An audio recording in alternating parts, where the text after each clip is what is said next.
corriente psicológica se puede definir como el estudio de los elementos de la conciencia que busca entender la estructura de la mente a través de las experiencias conscientes. Utilizaban como método de la introspección para poder describir detalladamente las emociones y pensamientos y sensaciones de las personas en determinada situación.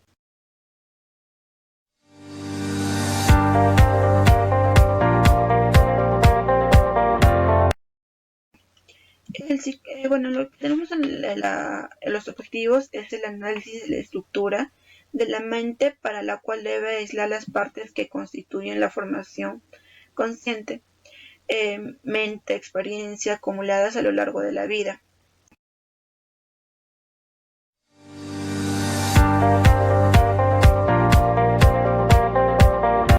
Representantes tenemos a Wilhelm Maximilian Wundt, es un filósofo psicólogo que es ampliamente conocido por haber desarrollado el primer laboratorio experimental en la ciudad de Leipzig.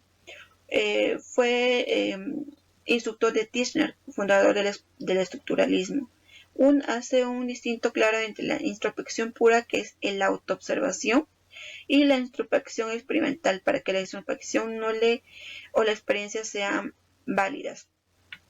Titchener lleva lo que es su propia teoría y la de Wundt a Norteamérica, que al traducir los trabajos de Wundt no interpreta bien su significado y no lo presenta como un psicólogo voluntarista, sino que lo presenta como un psicólogo introspeccionista. Tenemos a otro representante que es Claude Lévi-Strauss, que es un pensador francés, una de las grandes figuras del siglo XX. Para Lévi-Strauss, las cosas constan de estructuras pueden ser descubiertas y analizadas en detalle. Considera que así como el lenguaje consta de unidades mínimas que su orden según una serie de reglas para producir su significado. El estructuralismo de Lévi hunde en sus raíces de las ideas del método científico de Marx y el protoestructuralismo lingüístico de Ferdinand de Saussure. Eso fue todo por mi parte. Gracias. Buenos días, mi nombre es Micaela Reategui Vargas y yo voy a hablar sobre la metodología del estructuralismo. Wundt y Titchener aseguraban que la técnica de investigación era la introspección, pero para la introspección de Titchener era un procedimiento más formalizado y ejercitado que el de Wundt. Voy a hablar sobre uno de los autores, James David Watson. Nació en Chicago el 6 de abril de 1928. Es un biólogo estadounidense famoso por haber descubierto la estructura de la molécula de ADN, lo que le valió el reconocimiento de la comunidad científica a través del Premio Nobel de Filosofía o Medicina.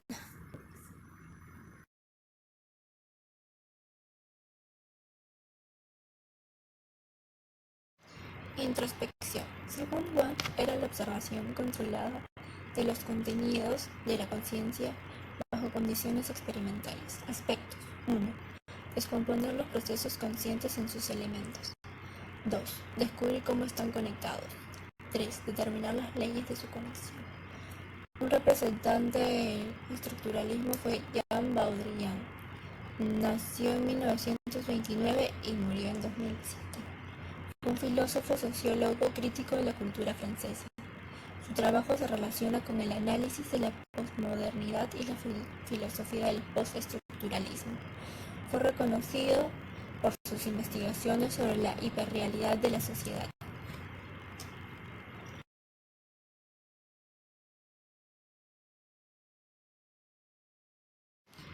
Lengua como sistema. El estructuralismo considera la lengua como un sistema, o sea, un conjunto de elementos solidarios que gozan de diferentes relaciones. Por medio de los preceptos de Saussure, los estructuralismos adoptaron su aporte sobre la lengua y la estudiaron a partir de la sincronía. Otro representante es Jacques Lacan. Fue un psiquiatra y psicoanalista francés, conocido por los aportes teóricos que hiciera el psicoanálisis basándose en la experiencia analítica en la lectura de Freud, incorporando a su vez elementos del estructuralismo, la lingüística estructural, la matemática y la filosofía.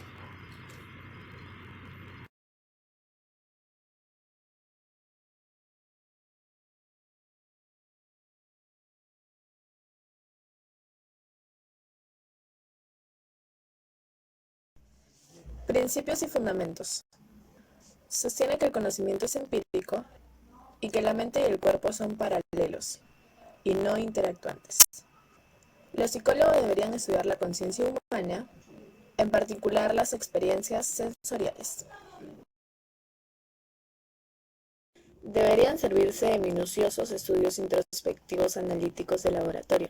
Deberían analizar los procesos mentales en sus elementos básicos, descubrir sus combinaciones, conexiones y localizar estructuras afines en el sistema nervioso.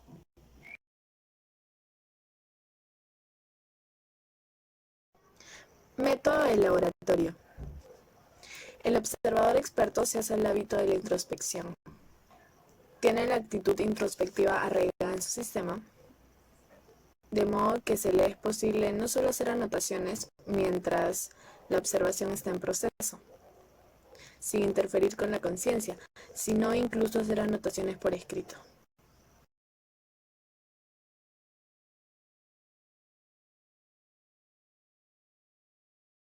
Los elementos de la conciencia. Encontramos las sensaciones físicas, los afectos o sentimientos y la imagen. En las sensaciones físicas encontramos las sensaciones externas producidas por el ambiente, imágenes visuales y sonidos. En los afectos o sentimientos encontramos las expresiones internas del sujeto y las sensaciones difusas. En las imágenes encontramos los elementos de las ideas, los sueños, los recuerdos, etc. Aspectos más significativos del estructuralismo. 1. Da un fuerte ímpetu científico a la psicología, ligándola a la empresa científica. Claramente separa los principales campos paternos, que es la fisiología y la filosofía. 2. Se puso a prueba una manera integral las posibilidades del introspeccionismo clásico, como un único método para una psicología completa. 3. Brindó una fuerte ortodoxia contra la cual pudieron organizar su resistencia a las fuerzas funcionalistas, conductistas y gestalistas. Críticas en su contra. Tenemos funcionalistas. Titchener tenía un interés en el estudio de la estructura de la mente, pero es más importante atender a su función. Elementalismo.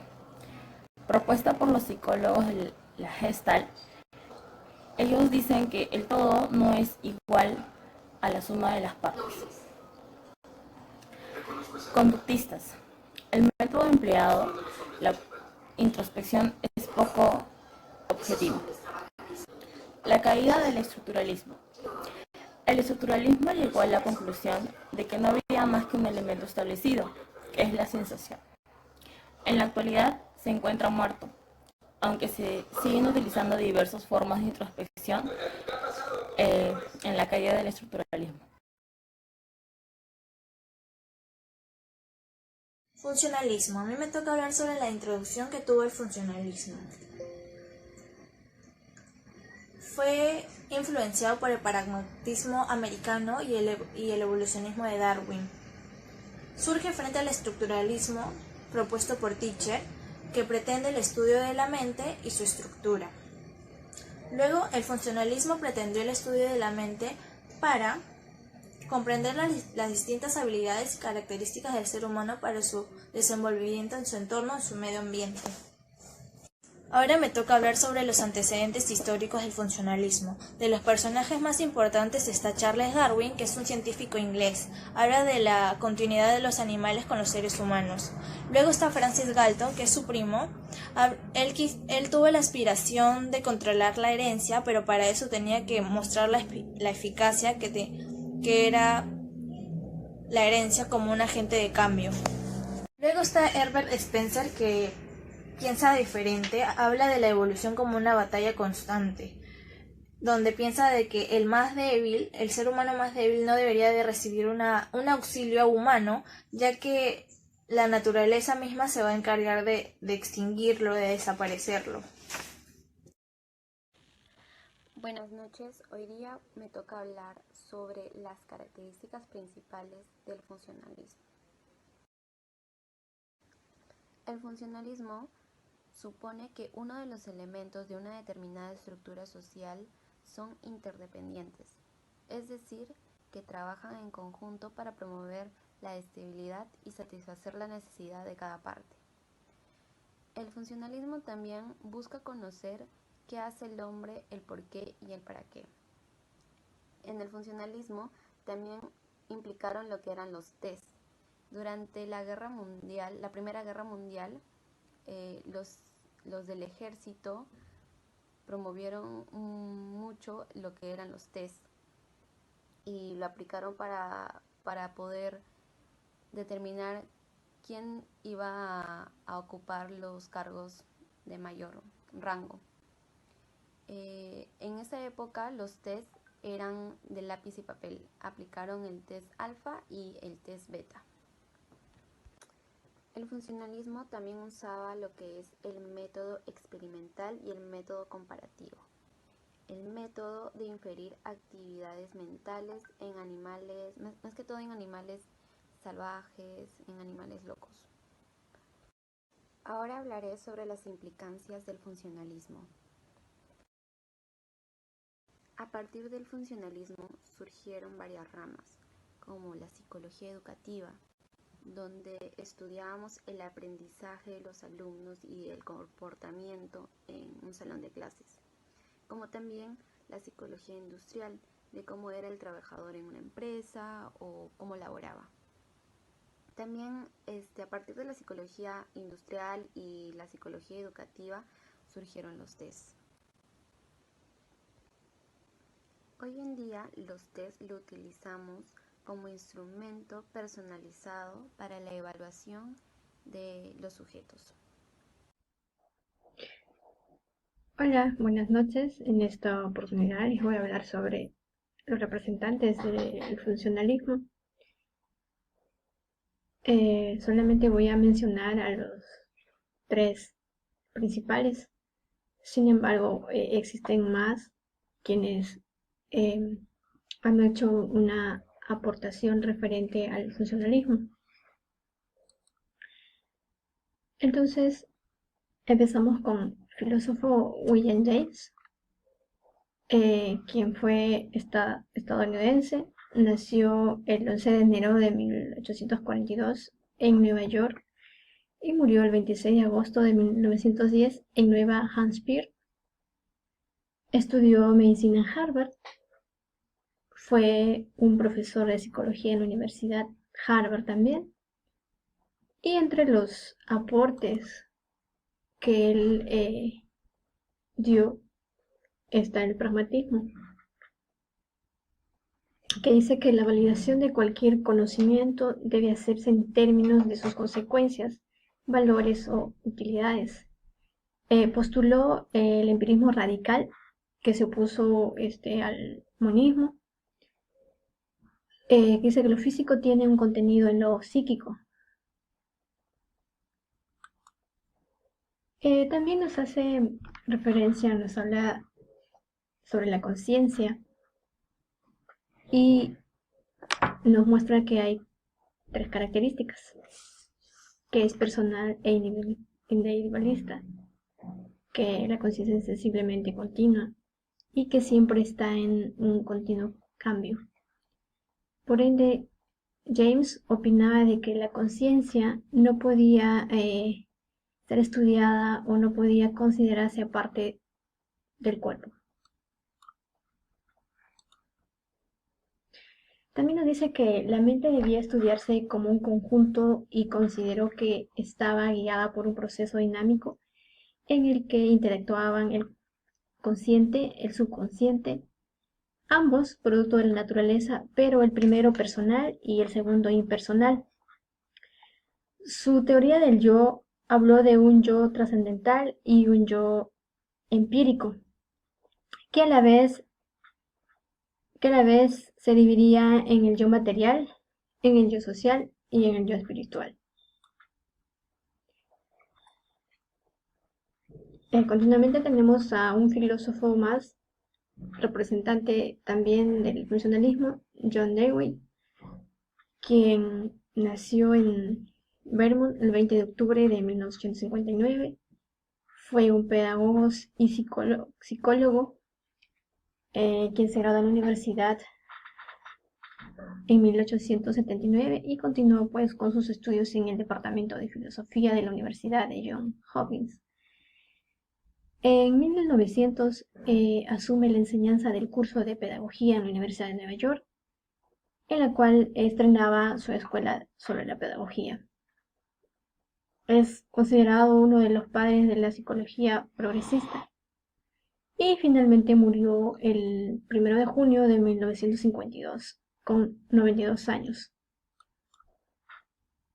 Él nos habla sobre el arcorreflejo, que toda acción identificada como una parte tiene antecedentes y consecuencias que se prolongan y constituyen una totalidad.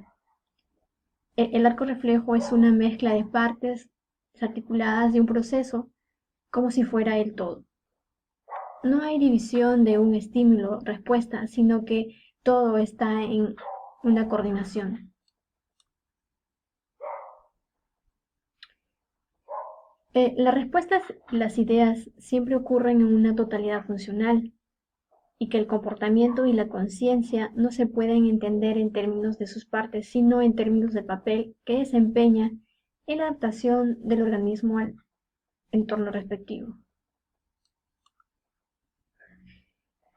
Por último, tenemos a Stanley Hall, quien nació el 1 de febrero de 1844 en Estados Unidos y murió el 24 de abril de 1924 en Massachusetts. Él se graduó en el 1867, inspirado por la obra Principios de Psicología Fisiológica de Wilhelm Wundt. Hizo su doctorado en fisiología bajo la supervisión de William James en la Universidad de Harvard. Fue un pedagogo y psicólogo estadounidense que su principal área de investigación fue la niñez. También se le conoce como uno de los iniciadores de la psicología genética en los Estados Unidos. Entre los aportes de Hall, nos habla que al nivel conceptual la aportación más conocida de Hall fue su teoría de la recapitulación, que plantea que el desarrollo ontogénico rememora el filogénico. Esto significa pues que los cambios que experimentamos las personas a lo largo del ciclo vital son equivalentes a los que tuvieron lugar en la evolución de nuestra especie. Describió distintas características